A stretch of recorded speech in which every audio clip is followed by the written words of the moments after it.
It's 5 o'clock, so I'll call to order this meeting of the Town of Saugeen Shores Committee of Adjustment. It's Monday, November the 17th, 2025. I'd like to just express the committee's condolences to our member Herb Schmidt upon the death of his mom. And we'll move on then to the land acknowledgement, which Councillor Grace will read today. Thank you, Madam Chair. We acknowledge that we are meeting on the traditional lands and treaty territory of the Saugeen Ojibwe Nation, which consists of the Chippewas of Saugeen and the Chippewas of Nawash Unceded First Nation. We understand this land holds immense significance to the people of Saugeen Ojibwe Nation. We appreciate those who live and work alongside us today and who continue the traditions of their ancestors as stewards of the land we are privileged to inhabit. We thank them for the contributions they have made in both caring for the land and in shaping this community. We commit to truth and reconciliation, to acknowledging the truth about what happened to Indigenous peoples because of colonization, and to reconciliation, which begins with each and every one of us. Just a quick point of information. If you have not seen the exhibit at the Bruce County Museum upstairs, they have a very good exhibit on residential schools and the members of the Ojibwe community in Bruce County who attended those residential schools. There are other aspects of it too, but it's a very good exhibit. It's on till November 30th. As a local government and public organization, we are dedicated to learning about Indigenous culture, to fostering a better relationship with First Nations and their people, and we commit ourselves to actions that move us forward on a path to healing along with the Saugeen Ojibwe Nation. Thank you. At this point, any member can declare a pecuniary interest with anything on the agenda. You can do that now or at any point during the meeting. Seeing none, it's been a while since we met, but we do have a recommendation that the Committee of Adjustment approve the minutes of May 17, 2025 has presented. Can I have a mover and a seconder? Moved by Member Martin, seconded by Member Wallace. Is there any discussion about the minutes? Seeing none, all those in favor?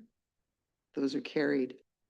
One item under new business, Dana has circulated a copy of the 2026 calendar with the potential dates of Committee of Adjustment meetings noted. Of course, ours are as required, but I have a recommendation that the Committee of Adjustment approves the 2026 meeting dates as presented. Can I have a mover and a seconder for that? Moved by Councillor Grace, seconded by Member Schmidt.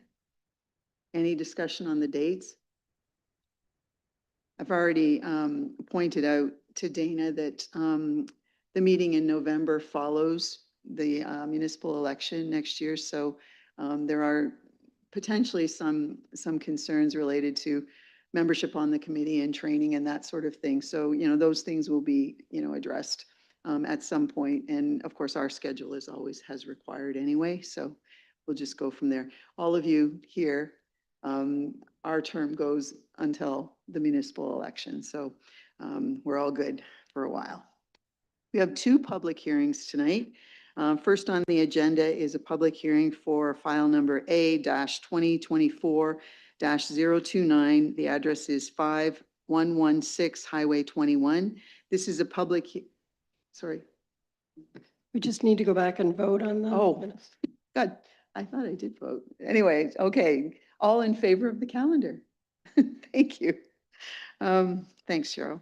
Okay, we have a public hearing. First on the agenda is a public hearing for the file number A-2024-029. The address is 5116 Highway 21. This is a public hearing under the Planning Act. If anyone from the public is interested in this application or wishes to receive a notice of the decision, please send an email to bcplpe@brucecounty.on.ca. First, we will receive a report from the county planner, Steeper. Then we will hear from the public who are here in person, virtually, or who have submitted correspondence to the county via email.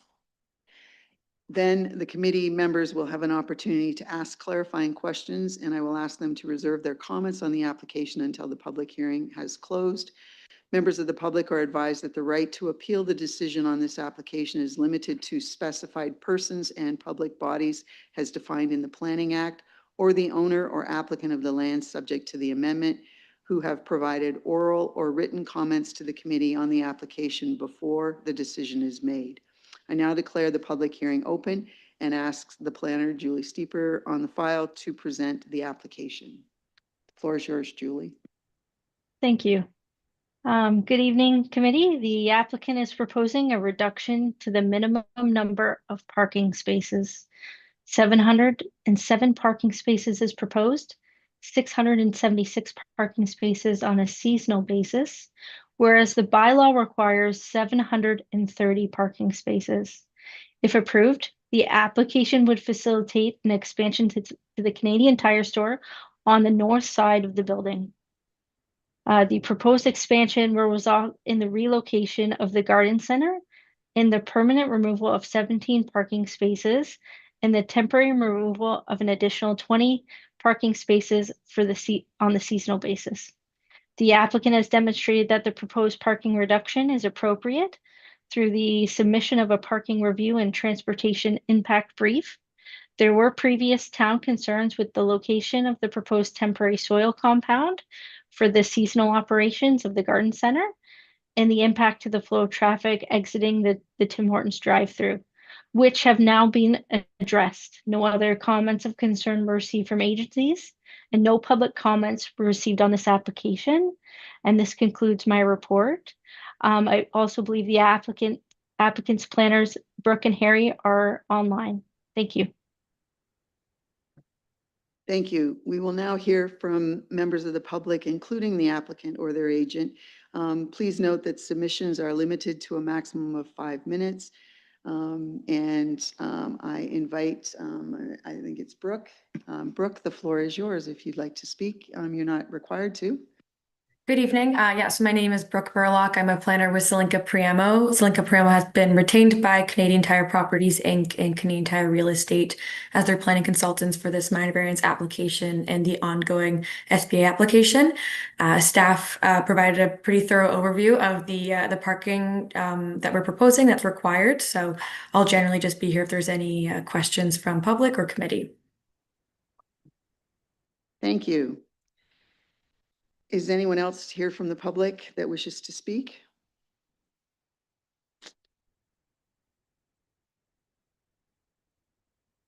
Are there any written submissions that were not already discussed in the planning report presentation or oral submissions?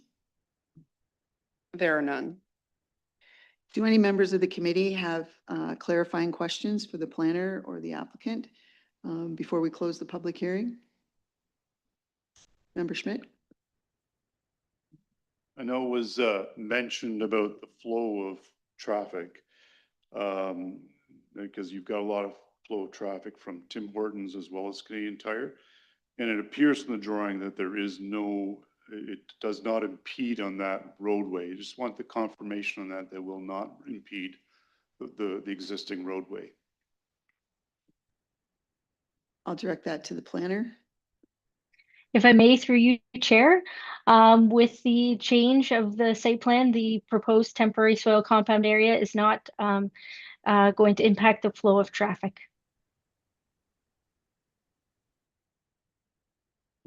Are there any other clarifying questions? Okay, seeing none, then I will now declare the public hearing to be closed and the committee will now discuss the application. Does anybody have any comments on this application?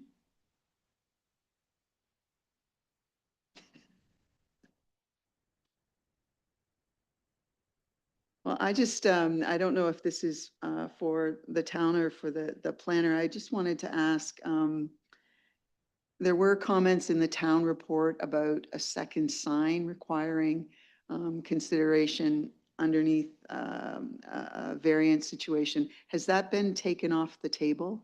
I don't believe that's part of this, is it? Through you, Chair Huber. That has been removed from the site plan. I believe that was an error, and the applicant has clarified that there is no second sign that will appear as part of the site plan control process that follows. Thank you. And the other question that I had related to the traffic flow too, there's some of the outlets from the parking lot to the road that heads out to the stoplight, some of them have stop signs and some don't. Is there some requirement associated with a parking lot of that size for signage where you're literally coming out from where you would park to a traveled portion that heads out, an access road, if you will? Is there a requirement that stop signs be installed there to control the traffic? Thank you for the question. That's more of a site planning question, but my general understanding is that internal parking lots, there are no requirements for signage.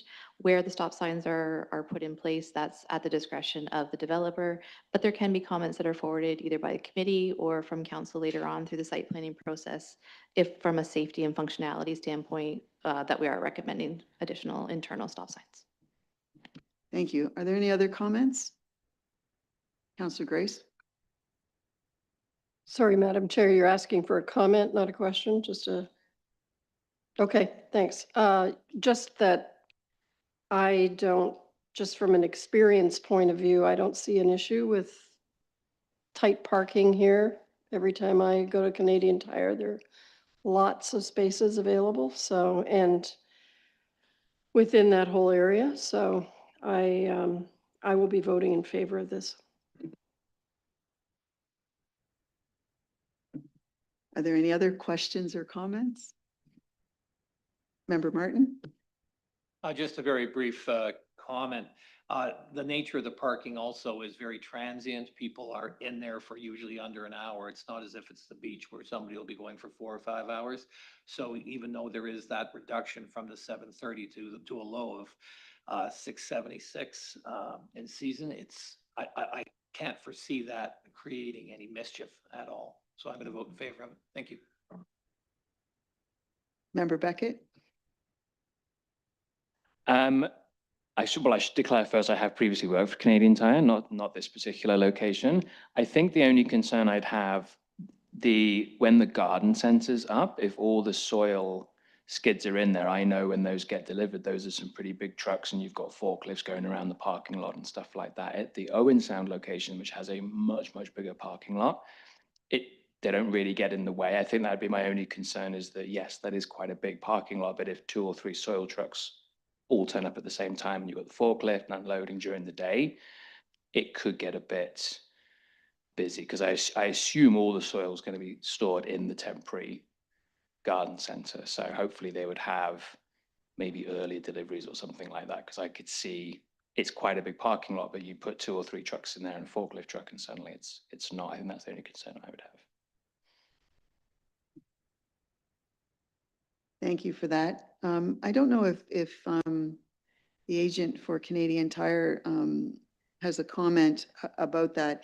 I think the way that it's been located, is there an intention for people to be able to stop on either side of that area to load their vehicles? Or will that be directed towards the east or the west side?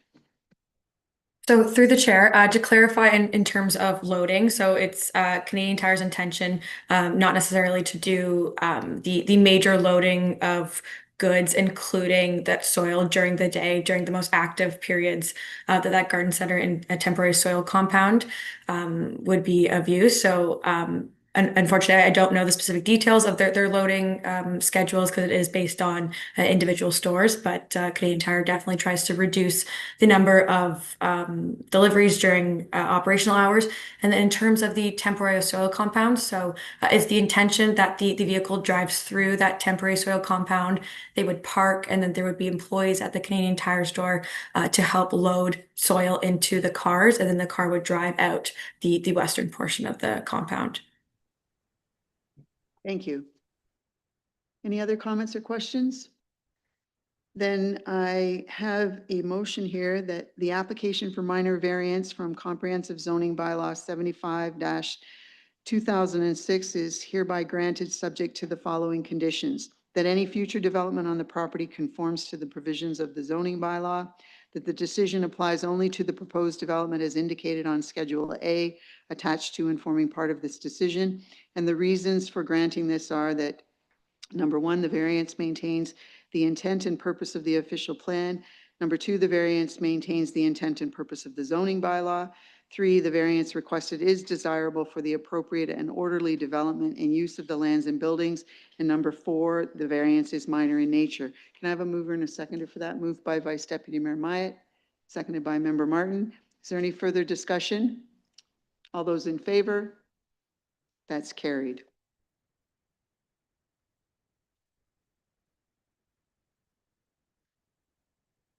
Next on the agenda is a public hearing for file number A-2024-043. This is a public hearing under the Planning Act. If anyone from the public is interested in this application or wishes to receive a notice of the decision, please send an email to bcplpe@brucecounty.on.ca. First, we will hear a report from the county planner, Bosfield Bastido.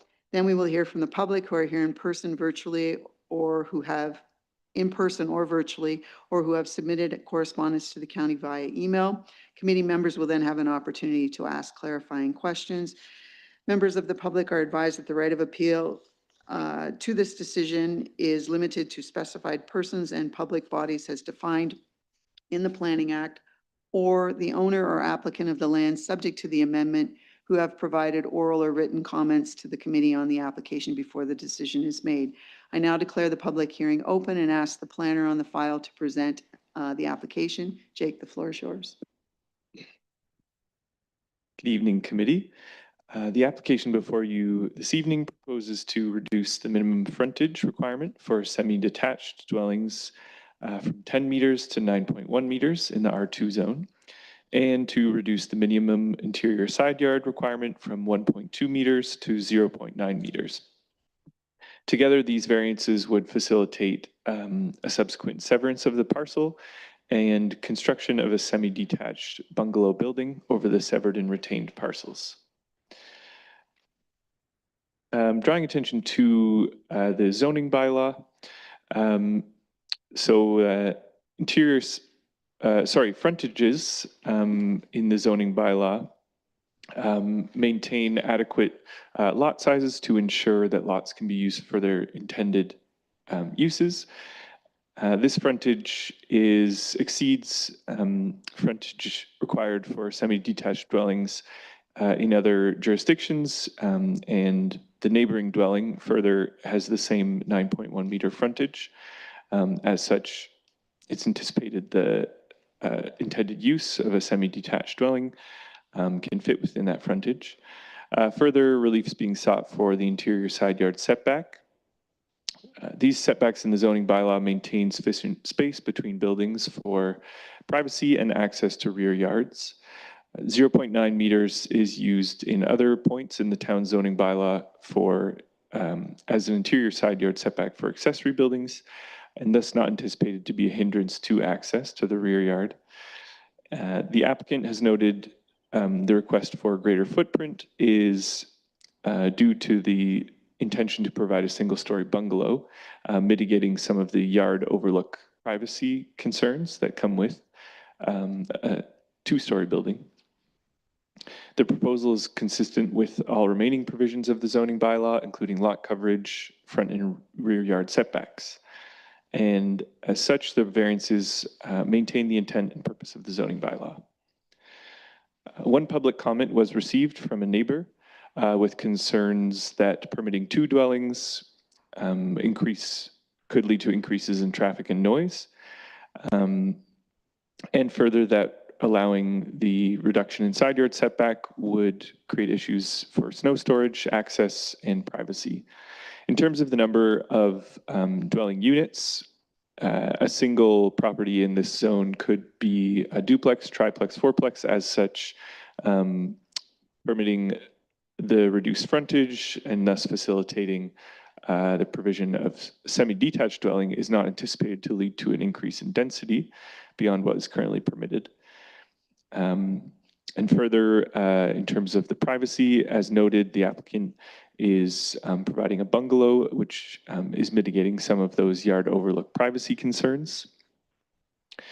Given the above, the variances are considered minor and considered to satisfy the 4 tests of the minor variance.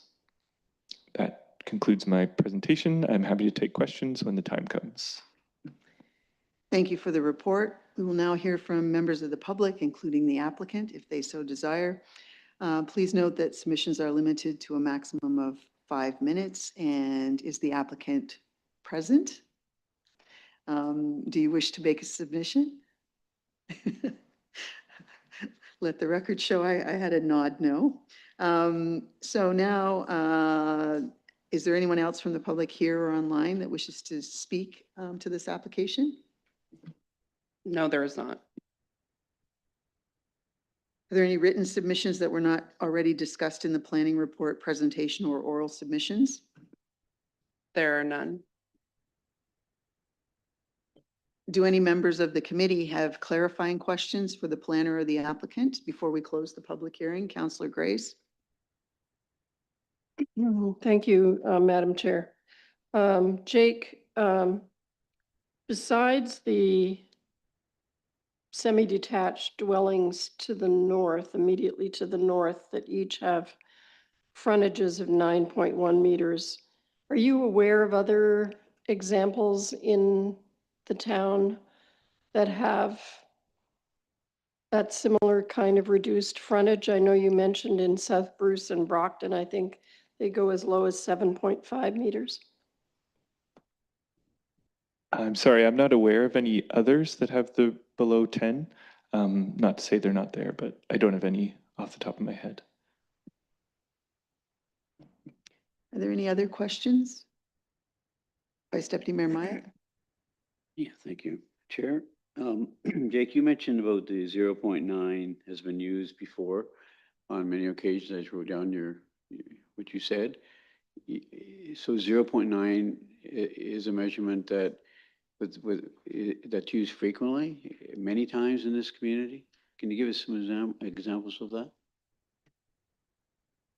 Sorry, that's to clarify the comment, not necessarily that it's used many times for this specific instance, but the comment is that that is the interior side yard setback for an accessory structure. So you could have a very large garage, sheds that are that close to the lot line. So the consideration there is that it's presumed to be a reasonable width to access your rear yard. The one of the neighbor to the north or south, they mentioned about the roof raking with snow, that it really impedes, the ability to be able to do that. Do you see that as a concern? I understand the concern of, especially after last winter. As noted in the report, the intention is for access to be provided from one's own lot, as in a neighbor could erect a fence, even closer than 0.9 meters. So while it may have worked in the past, it's not a given that one can use a neighbor's property to conduct that maintenance. Yeah. Are there any other questions? Can I just ask, is Wellington Street deemed a collector road in Saugeen Shores?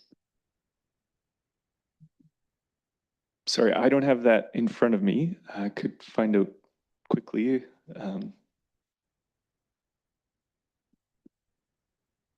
I think someone's looking it up.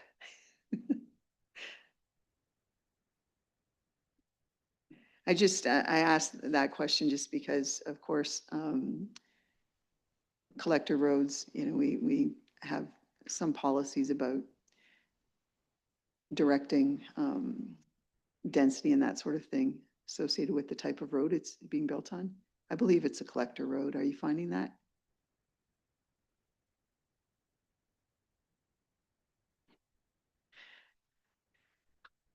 Well, if there's no other questions, we'll move on and you can throw the answer in when it comes up. I will now declare the public hearing to be closed and the committee will now discuss the applications. Are there any comments or further questions that committee members have on this application? Member Wallace? My concern is on the side yard. The resident did mention about having her AC on that accessible, so limiting another foot off of accessibility to the backyards, I think is a detriment to the both whoever is in the residence, because that AC, as I see it, stuck out at least around 2 feet itself. So that, I think we should keep that in consideration. Jake, do you have any comments about that? Something that would be already installed on someone's property? You know, how that relates to development on a neighboring property? I don't mean to put you on the spot, but do you have a comment to that? Well, the approach would be that any individual property needs to be maintainable from the limits of that property. I did note that AC unit as well when I did a site visit, but that would be the responsibility of that landowner to install it in such a way that they can access it from their own property. That would be my comment. Are there any other questions or comments?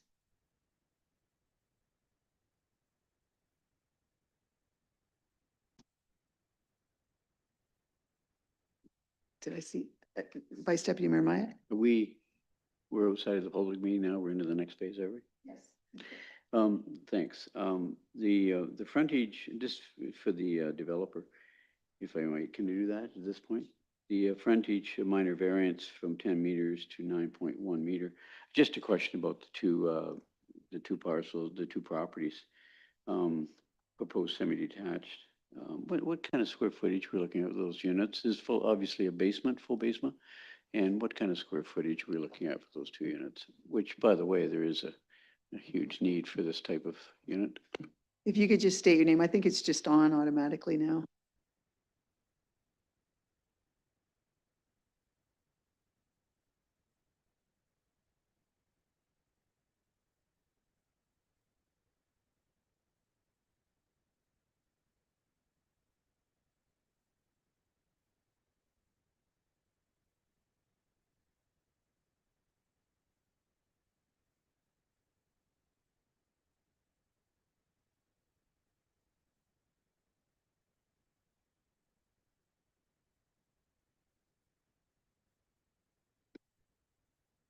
Thank you. Anything else, Mike?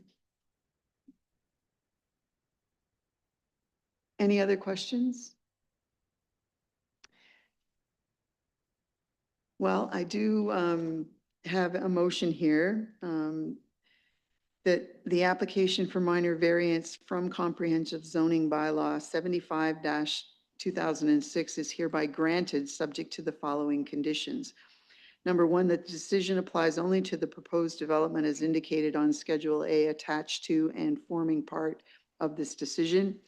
And the reasons for the approval would be because the variance maintains the intent and purpose of the official plan. Number two, the variance maintains the intent and purpose of the zoning bylaw. Number three, the variance requested is desirable for the appropriate and orderly development and uses of the lands and buildings. And number four, the variance is minor in nature. Can I have a mover and a seconder for that motion? Moved by Councillor Gray, seconded by Member Schmidt. Is there any further discussion? Seeing none, all those in favor? That's carried. We have noted on our agenda that the next meeting will be held on December the 15th, 2025, if desired. I would encourage you, if we do have a meeting that day, if you have not yet been in to see the new facility, chances are pretty good that the hallway down past the entrance to the council chambers may very well be open. So you might want to come a little bit earlier. And if you wear your nice little Committee of Adjustment badge, they might let you take a peek in there before the meeting. But there is expectations that the aquatics and the Pride Aquatics and Wellness Center will likely be open by our meeting, which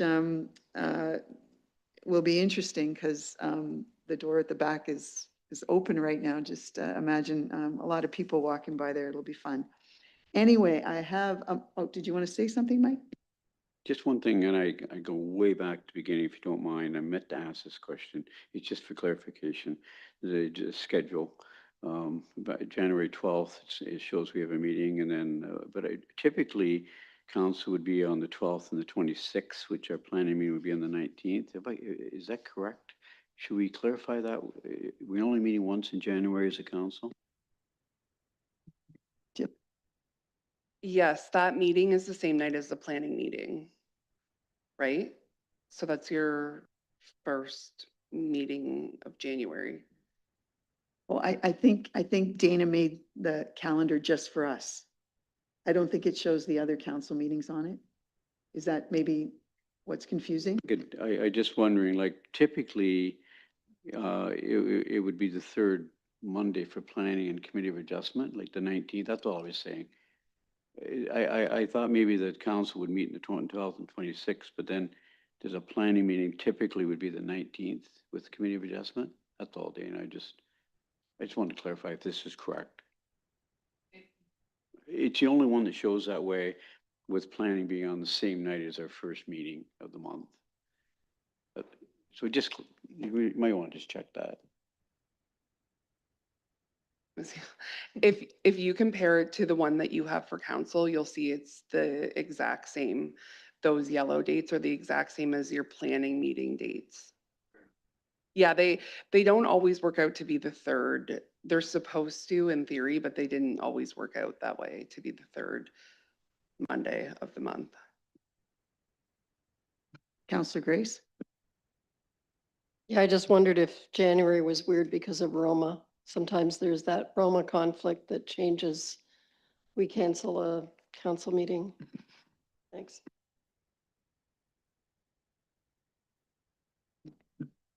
Are there any other comments?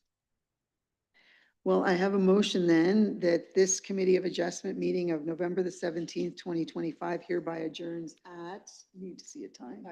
5:33 PM. Can I have a mover and a seconder? Moved by Member Wallace, seconded by Councillor Grace. All in favor? That's carried. Thank you very much.